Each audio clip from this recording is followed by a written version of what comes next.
K-뷰티, K-패션 등 다양한 한국 브랜드와 제품들이 글로벌한 인기를 끌고 있지만 그에 비해 빛을 발하지 못하는 분야가 있었습니다. 바로 향수인데요. 향수는 눈에 보이지는 않지만 후각으로 전달되어 사용자의 성향과 개성을 표현하는 복합적인 제품인 만큼 단순히 좋은 향이라는 특징만으로는 선택받기 어려운 제품이죠. 따라서 향수 시장은 오랜 역사를 가진 명품 패션하우스 브랜드들이 점유한 시장이었습니다. 샤넬의 No.5, 디올의 자도르 등 오랜 기간 동안 명확히 구축된 각자의 럭셔리 컨셉 안에서 출시되는 향수들만이 대중들의 선택을 받고 있었죠. 하지만 약 7, 8년 전에 런칭하여 성공한 국내 토종 향수 브랜드들이 있습니다. 바로 템버린즈와 논픽션이죠. 로컬 향수 브랜드로서 과연 이들은 어떻게 국내를 넘어 해외에서까지 사랑받는 브랜드가 될 수 있었을까요?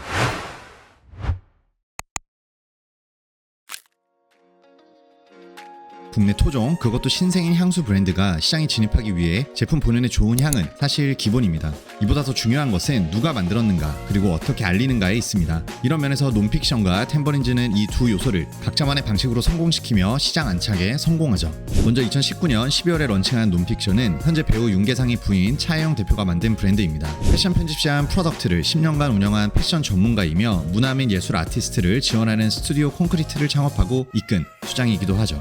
그녀는 그동안 트렌디한 셀럽들인 유아인, 정유미, DJ 패기구를 비롯한 각 분야의 신진 아티스트들과의 네트워크를 만들어 왔고, 논픽션은 대중들이 이미 제품을 경험하기도 전에 런칭과 동시에 그들의 강력한 SNS 미디어에 도배되다 싶을 정도로 강력하게 퍼져나갔습니다. 이 때문에 논픽션은 수천, 수억 원이 발생하는 별도 유명 연예인을 마케팅으로 활용할 필요도 없었고요. 논픽션을 런칭해인 2019년 매출 8천만 원에서 2020년 1년 만에 매출 55억을 달성했습니다. 게다가 영업이익률은 41%에 달하는 성공을 거두죠. 그리고 2021년에는 342억 원의 폭발적인 매출 성장을 달성합니다. 반면 템버린즈는 논픽션보다 먼저인 2017년에 런칭과 동시에 가로수길에 차별화된 플래그십 스토어를 선보이며 강렬한 첫 인상을 남깁니다. 템버린즈는 젠틀몬스터를 만든 II 컴바인드에서 만든 브랜드죠. 2011년에 런칭한 국내 럭셔리 패션 아이웨어 브랜드인 젠틀몬스터는 파격적이고 실험적인 매장 연출로 화제가 되어 현재 글로벌 성공 신화를 쓰고 있습니다. 템버린즈는 이러한 젠틀몬스터의 성공 공식을 그대로 가져와 독특하고 개성 넘치는 공간 연출과 광고 캠페인 등의 시각적인 요소들로 각종 미디어에 화제를 이끌었어요.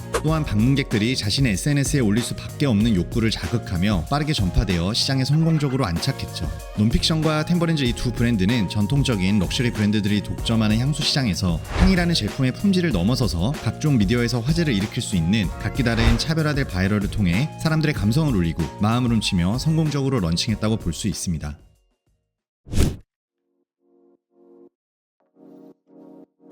럭셔리 브랜드 안에서 향수는 수백, 수천만 원 상당의 가방과 옷에 비해서 상대적으로 브랜드에 입문하기 좋은 아이템이죠. 하지만 신생 브랜드의 향수를 1, 20만 원에 구매하는 것은 이성적 그리고 감성적으로도 쉽지 않습니다. 따라서 템버린즈와 논픽션은 런칭 초기에 전통적인 향수 제품이 아닌 다양한 향 제품군 라인업에 집중했죠. 향수보다 가격 부담이 덜한 2, 3만 원대의 핸드크림과 핸드워시 등의 제품을 적극 노출하였고, 브랜드의 주력향을 소비자들의 일상에 강력하게 침투시켰습니다. 그리고 이 전략은 완전히 성공했어요.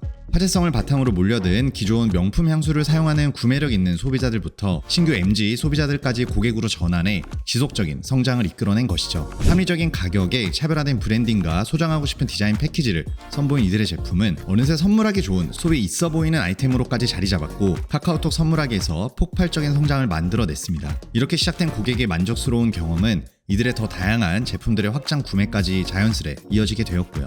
고체 향수 밤과 롤, 그리고 13mm, 30mm 등 다양한 사이즈의 소용량 향수 라인업 제품들은 특히 MZ세대들의 열렬한 호응을 이끌어냈습니다. 이제는 샤넬과 같은 전통적인 향수 브랜드들도 이들의 전략을 벤치마킹해 고가 향수에서 상대적으로 저렴한 가격대의 다양한 핸드크림, 핸드워시 제품들로 신규 고객 확보와 매출 증대에 힘쓰고 있죠. 논픽션, 템버린즈 두 브랜드 모두 런칭을 하고 얼마 후 팬데믹이라는 악재를 만나게 되지만 이는 오히려 향 기반 브랜드인 이들에게 터닝포인트가 됩니다. 팬데믹 기간 동안 실내 체류 기간이 증가하면서 자신만의 공간에 편안하면서도 특색이 있는 향 제품에 대한 니즈가 높아졌기 때문이죠. 그리고 템버린즈와 논픽션은 홈 퍼퓸, 프레그런스라는 제품 라인업으로 캔들, 디퓨저, 룸 스프레이 등의 제품군을 지속적으로 출시해 많은 소비자들을 본인들의 팬으로 만드는 데 성공하게 됩니다. 특히 이때 런칭한 템버린즈의 핸드 세니타이저는 소녀시대 티파니가 보그 인터뷰에서 언급하며 더욱 화제가 되어 각종 커머스 플랫폼에서도 솔드아웃 행진을 기록했죠.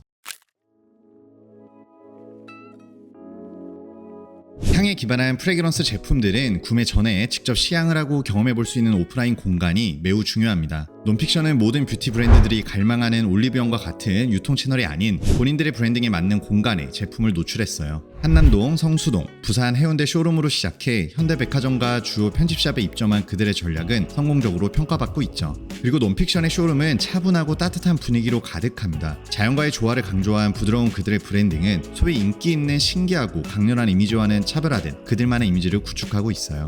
반면 템버린즈는 논픽션과 확연히 다른 색깔의 개성을 보여주고 있죠. 이들은 자신들이 다루는 영역을 단순히 제품이 아닌 컨텐츠로 인식한다고 말합니다.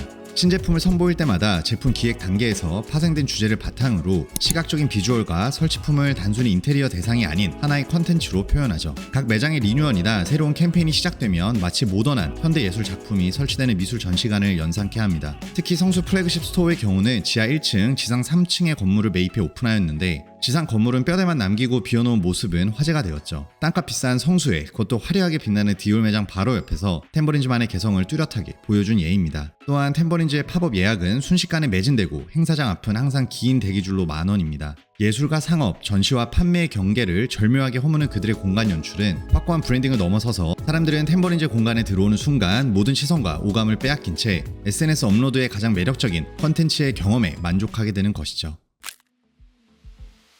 화려하게 등장한 두 브랜드, 이들의 현재 글로벌 행보는 어떨까요? 논픽션은 2022년 일본에서 가장 오래되고 상징적인 이세탄 백화점의 팝업 스토어를 시작으로 북미, 유럽권까지 다각적인 확장을 이어나갈 계획이라고 했지만 현재 국내 백화점을 비롯한 내수 시장의 확대에 더 집중하고 있는 모습입니다. 반면 템버린즈의 경우 올해 4월에만 중국 상해와 일본 아오야마의 대대적인 플래그십 스토어를 열면서 해외에서 더 뜨거운 반응을 보이고 있죠.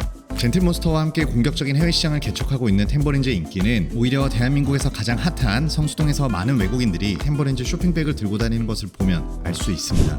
이를 확실히 증명이라도 한 듯 현재 템버린즈와 논픽션의 지표는 점점 격차가 벌어지고 있어요. 템버린즈의 지난해 매출은 1,159억 원으로 전년 동기 대비 무려 107% 증가했습니다. 하지만 논픽션의 경우에는 지난해 매출 481억 원으로 전년 457억 원 대비 5% 늘었고 오히려 영업이익은 135억 원에서 73억 원으로 46% 줄은 상황입니다.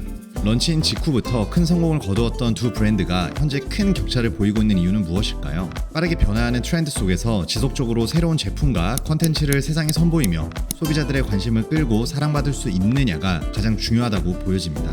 앞서 이야기하였지만 템버린즈는 향과 제품 패키지, 매장 연출, 광고 영상에 이르기까지 모든 요소들을 하나의 테마 아래 유기적이고 감각적인 컨텐츠로 제공하고 있어요. 제품 패키지는 한눈에 봐도 패셔너블하고 제품 자체만으로 소장 욕구를 자극하며 인테리어 소품이 될 정도로 감각적입니다. 이들의 영상은 한편의 아트필름에 더 가깝고요. 또한 셀럽을 기용하지 않는 논픽션과 달리 글로벌 패션 아이콘 블랙핑크 제니를 젠틀몬스터와 템버린즈 모델로 함께 기용하여 홍보 차원에서도 강력한 시너지 효과를 보고 있습니다. 최근 젠틀몬스터 캠페인으로 뉴욕과 일본, 서울 매장을 제니가 방문하여 화제가 되었는데 젠틀몬스터뿐만이 아니라 템버린즈도 제니로 인해 두 브랜드가 함께 연상되고 미디어상에서 함께 언급이 되는 현상도 생겼죠. 이러한 컨텐츠로 무장한 템버린즈는 모든 요소에서 계속 눈이 갈 수밖에 없는 아이캐칭 효과로 이어져 기존의 고객을 낙인하고 지속적인 신규 고객을 유입시켜 지금까지 국내외에서 폭발적인 성장의 결과를 가지게 된 것이죠. 반면 논픽션의 경우는 비슷한 컨셉과 향, 패키지를 표방하는 유사한 후발 브랜드들이 거의 분기마다 쏟아져 나오고 있으며 가격대에서 더 경쟁력 있는 미투 브랜드들로 인해서 신규 고객의 유입에 있어 다소 불리해 보입니다.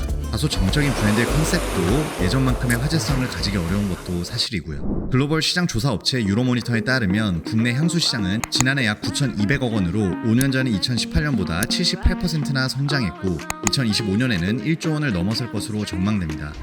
그리고 향수를 넘어서 향을 매개체로 한 다양한 프레그런스 제품 시장은 개개인의 개성과 취향의 세분화됨에 따라서 더욱 커질 전망이고요. 전통적인 글로벌 향수 브랜드들과 국내의 다양한 신규 브랜드들이 쏟아지는 가운데 단순히 향만으로 소비자들의 선택을 받는 시기는 이미 지났습니다. 브랜드와 제품이 가진 컨셉 이외에도 소비자들의 코와 눈 그리고 신선한 컨텐츠로 무장한 매장 공간에서 경험하는 모든 영역을 통체적으로 사로잡을 수 있는 브랜드만이 앞으로 살아남을 것으로 보입니다.